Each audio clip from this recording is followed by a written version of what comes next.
तर महत्त्वाची बातमी, नाशिक शिक्षक मतदारसंघात शुभांगी पाटील बंडखोरी करणार असल्याचं कळतंय।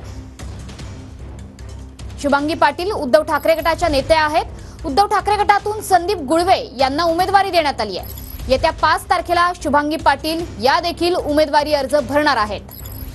आपले प्रतिनिधी चंदन पुजाधिकारी सध्या आपल्या सोबत जोडले गेले। चंदन, काय अधिक माहिती आहे?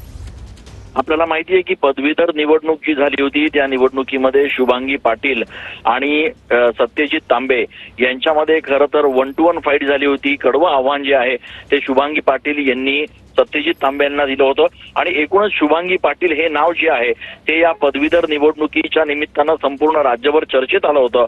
आता मात्र शिक्षक मतदारसंघाच्या निवडणुकीमध्ये उमेदवारी मिळाली नाही म्हणून शुभांगी पाटील बंडखोरी करणार आहेत।